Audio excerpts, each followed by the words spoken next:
Mah, aku gak mau sholat di sebelah situ, gak mau deket dengan kasur. Singkat cerita, akhirnya aku sholat kan sama adik aku. Ini kan Allahu Akbar gitu kan.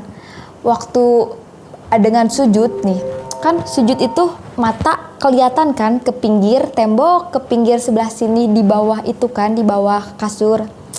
Nah aku ngelihat itu ya kayak kelihatannya tuh di bayangan pikiran aku ada pocong. Nah habis aku nyapu itu kan aku curiga tapi aku penasaran, tapi aku takut. Tapi karena kecurigaan aku yang besar, jadi aku pengen banget itu ngintip dan memastikan bahwa di bawah itu bener-bener ada pocong kan. Nah waktu aku mau ngintip kan kayak gini, seret gitu. Cerita misteri ada di sekitar. Jadi dulu itu umur aku masih kelas 5 SD dan adik aku sekitar kelas 3 SD-an. Nah, waktu itu kan posisinya lagi maghrib ya, menuju isya. Ibu aku bilang, katanya kayak gini, sholat dulu, udah maghrib nih, katanya. Terus aku sama adik aku mengelak, bilangnya bentar dulu. Terus ibu aku bilang, ini bentar lagi udah waktunya isya nih, kayak gitu kan. Nah akhirnya dengan terpaksa aku sama adik aku cepet-cepet kan ngambil air wudhu. Nah kita itu mau melakukan sholat itu berjamaah kan, aku sama adik aku berdua itu di kamar mama. Sedangkan posisi di kamar mama itu kasur, kita sholat di sini gitu. Jadi ini tembok. Nah otomatis kan kalau misalkan kita sholat cuman satu jalan kan, adik di depan, aku di belakang karena adik aku cowok. Nah ketika kita mulai sholat, aku udah bilang, mah aku gak mau sholat di sebelah situ, gak mau deket dengan kasur. Kenapa? Kata mama aku nanya kan gitu. Gak mau, soalnya aku ngerasa kayak di situ ada pocong gitu. Nah tapi kan cuman perasaan aku aja, tapi perasaan aku tuh kayak kuat banget kalau di bawah itu ada pocong gitu loh. Singkat cerita, akhirnya aku sholat kan sama adik aku. Ini kan Allahu Akbar gitu kan. Waktu dengan sujud nih, kan sujud itu mata kelihatan kan ke pinggir tembok, ke pinggir sebelah sini di bawah itu kan, di bawah kasur. Nah aku ngelihat itu ya kayak kelihatannya tuh di bayangan pikiran aku ada pocong. Kayak ngelihat gitu ke muka aku. Sampai akhirnya aku sholat juga gak fokus gitu, gak bener kan. Nah setelah itu, abis itu aku udah assalamualaikum, langsung ngeliat lah ke mama aku. Mah, kayaknya di sini ada yang aneh deh. Mama aku sempet apa sih kayak gitu, gak ada apa-apa. Sebelumnya kan aku suka beres-beres rumah kan. Kita sapu-sapu itu tuh kolong bawah kasur itu kan. Terus bawah kasur aku itu nggak yang tinggi banget bolongnya, cuman adalah segini kayak gitu, cuman buat kaki-kakinya aja. Nah pas waktu aku mau masukin itu sapu kasur itu sapu itu gak masuk loh ke dalam kasur, jadi kayak ada yang nahan gitu, pas itu srek nggak masuk. Nah aku curiga itu yang tidur di sana itu di bawah kasur itu pocong, makanya kan nggak bisa srek kayak gitu kan. Nah itu sempet kecurigaan aku yang pertama. Nah habis aku nyapu itu kan aku curiga tapi aku penasaran, tapi aku takut. Tapi karena kecurigaan aku yang besar, jadi aku pengen banget itu ngintip dan memastikan bahwa di bawah itu bener-bener ada pocong kan.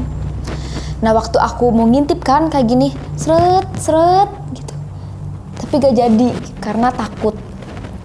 Setelah itu aku bilang kan ke mama, mah bener deh di sini bener kayaknya ada.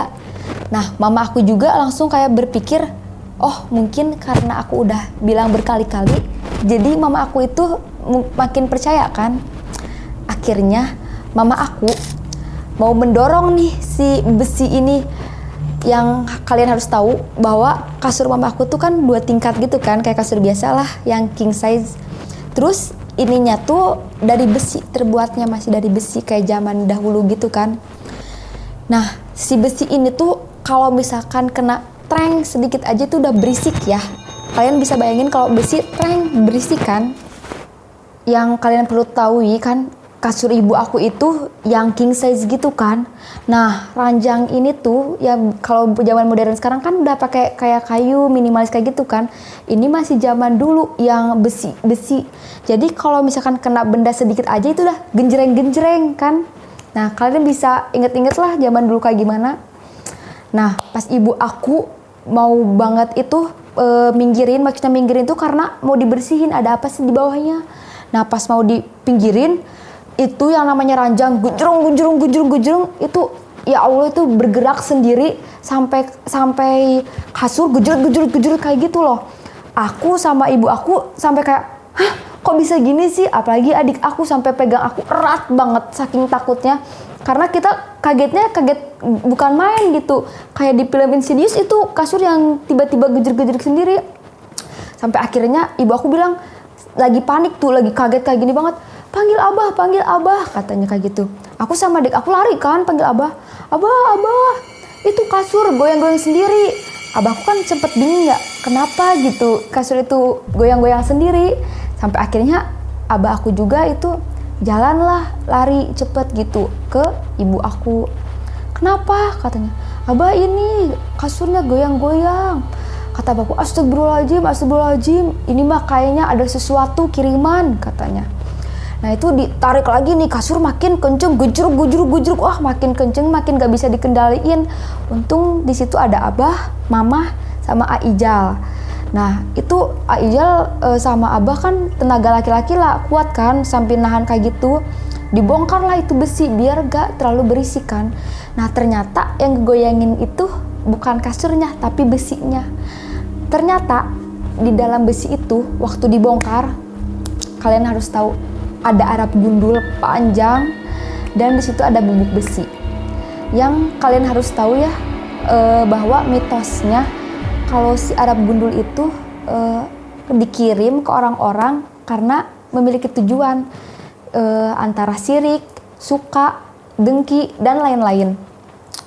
Habis itu abah aku sama mama aku kan langsung diberesin tuh itu semua Arab gundul, bubuk besi, sama itu langsung dilepas ranjangnya karena ya takutlah tragedi itu terjadi lagi kan. Nah habis ditelaah, ngajiin, diapa-apain itu karena takutnya kejadian lagi kan. Itu ternyata ada kiriman dari orang yang suka sama ibu aku. Terus kan sebelumnya itu orang yang suka sama ibu aku itu kan sempat ngasih figura foto gitu kan.